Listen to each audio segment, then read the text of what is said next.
All right, folks, what is going on? This is episode 679 of the First and Frame Rate Show. I am VF Baller. Over here, we talk about Georgia Southern and Atlanta Falcons football.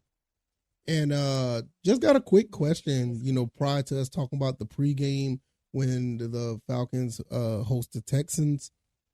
Honestly, we just need to know, can the Falcons calm the noise and, it should have been on my title, sorry, and improve from last week? Can they do that? Can the Falcons improve from last week? Can they calm the noise and improve from last week? I think they can. I mean, there's no doubt in my mind, but we all know what needs to be done. And it's not just Desmond Ridder. So we're going to talk about that and give you my thoughts and opinions, and we'll just go from there. So very simple episode, not going to take too much of you guys' time. And so if this is your first time here, welcome. I can be found on YouTube and Rumble. I'm also on Anchor, Spotify, Apple, and Google Podcasts. Looks like everything is going well with the cameras now. I think I need to get more high-quality cameras anyway, because if you're looking at this on YouTube, the camera, the lighting is like really weird how it collects light. Each one collects light differently. More is a little more vibrant than the other.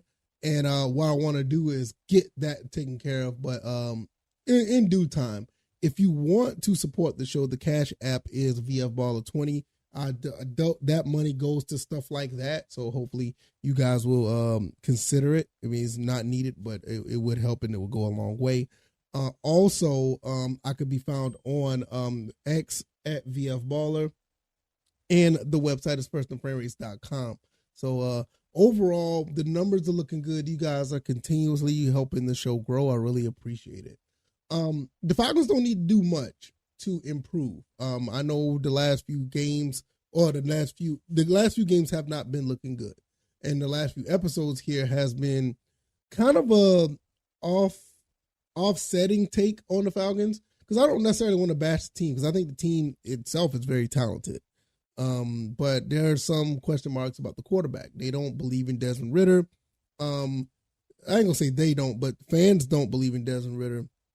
Just looked at a poll that was done by Dukes and Bell yesterday, where they said 54% of fans don't want to see Desmond Ridder back out on the field if he stinks up the joint against the Texans. And like I said, I get it. But the main thing is, honestly, just if they can get the trenches together, if they can get the D-line to put some pressure on the opposing teams, if they get the offensive line to block a little bit better, I think Desmond Ridder, with enough time, will make some plays. Now, I still stand by what I said. That's probably about what he's good for. He's good for making some plays. I don't think he's going to be that top-tier, top-level quarterback that we would like.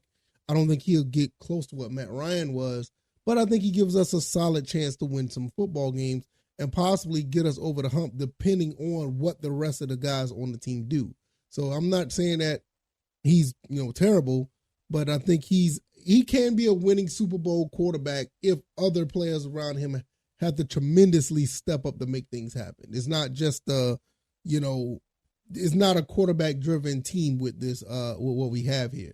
So with the talent around him, it can't be done. So if you get in the trenches and you continue to give him time, give the running backs time to move around and make some space in the running game, get the ball in the playmakers' hands, we should be successful. This is a very simple concept on what's going on here. Now, why we can't do that? Well, one, the offensive line has been doing what they're supposed to do.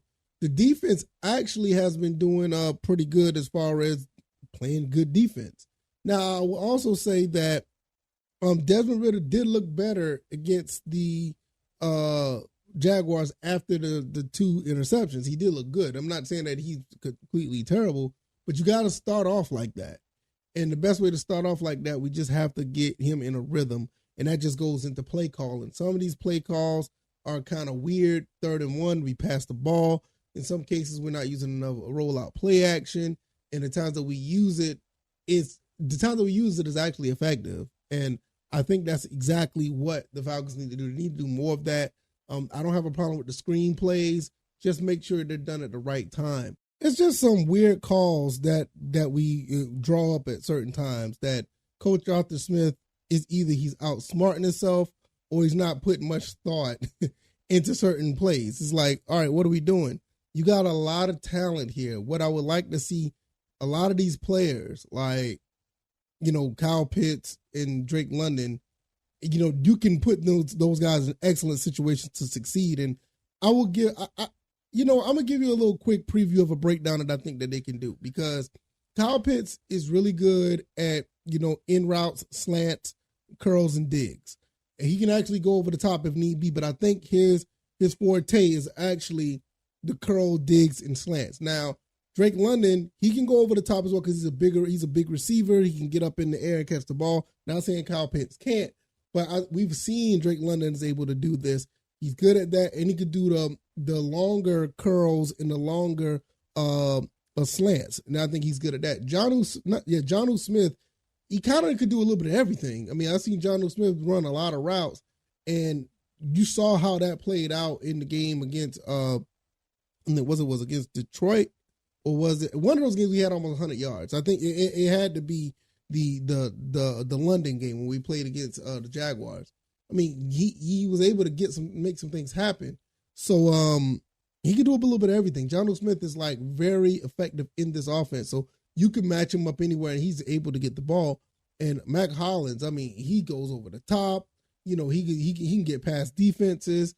He's another one as a wide receiver, could do a little bit of everything. So you know what your strengths and defense, your strengths and weaknesses are as far as receivers go.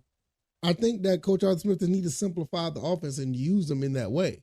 And I mean, what can you say about Bijan Robinson? I mean, the dude can run between the tackles, outside the tackles, screen pass. He can do a little bit of everything. And you know what you got with Tyler Algier. He can catch out the backfield a little bit, but that's your guy that goes straight in between the tackles and drag a couple of defensive guys behind him. So and like I said, Cordell Patterson is another one that could do a little bit of everything. This is what I mean. You got so many guys here that could do so much. So it's easy to get the fans back on their side and actually have more confidence in them going forward, because the last two games haven't been as, it hasn't been as fun as we would like to see. First two games, they were exciting. They were fun.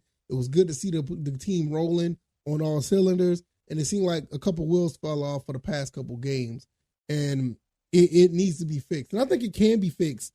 It's just, I think that Coach Arthur Smith should have went back to the drawing board and calmed some things down. Now, or settle or simplify some things on the offensive side of the ball. I have no problem with the defense. I think defense is doing great. I mean, they're giving up around 18, 19, 20 points a game, pretty much like what they did last year. I mean, in a passing league, in an offensive leaning league, that is exactly what you would want. I mean, this team is capable of putting up possibly 25, 30 points a game with all of this talent. So for Desmond Ridder to succeed and get better, they're going to have to simplify some things for him. And if they do that, you could probably get him in a rhythm to where he could prove me wrong in weeks and months and maybe a season from now. He could be better than the above average quarterback that I said he's going to be, so I'm just a guy behind the microphone. I'm just talking based on what I see on the field. And it just seems like Coach Arthur Smith is not really using his players like he should. It's obvious in some cases that he's underutilizing Kyle Pitts. I mean, I almost made the assumption, or I made the suggestion that he may not be able to get separation. But there's plays that you could draw up for him to be open. So it's kind of give or take. It's not just all Kyle Pitts. It's not, sometimes it could be the play caller or the coach. And I think if they can get into a somewhat of a even kill where the quarterback can feel comfortable going through the motions of quick progressions or easy routes or quick releases, or even, a deep pass where somebody just go, and he can just throw it up and make sure it's accurate. Something just to build his confidence, because it looks like he may not be as comfortable as we thought. And I know they had some press conferences the past couple of days. I didn't really listen to him because I didn't know what was said, so I didn't even want to. That's why I didn't touch on that in this episode. I'm just telling you based on what I've seen from last week going into this week, and basically what I see is that this team can find a way to rejuvenate themselves, to get more confidence and get more into a rhythm, to move the ball down the field safely, where they don't have to worry about putting the ball in danger, where they can actually move to get first downs and turn them into touchdowns. You know, and I mean, you do that, you know, it's really it's really a confidence builder, not just for the team, but just for the fans as well. We would love to see something like that. And playing against the Texans, look like they're going to have that opportunity. We want to see how that plays out. And I'll be here to report on it. So Thursday night, not much to talk about on this episode. And I'm just going to leave it at that. And we'll wait to see what happens on the weekend because it's going to be all Falcons. No Georgia Southern. You know, they're on a bye. So we're going to be talking all Falcons. So if you like this commentary, hit the like button. Share this podcast. Subscribe to the channel if you haven't already. Hit the like button. It really does help the show. It does help the show a lot to get into the algorithm. It really, really does. I can be found on Anchor, Spotify, Apple, and Google Podcasts. YouTube and Rumble are the visual side of the podcast. I can be found on Twitter or X at VFBaller, and the website is firstandframerates.com. Firstandframerates.com. All right, y'all. I'm going to get up out of here. Y'all take it easy, and I'll see you guys on the next one. Y'all be blessed. Peace.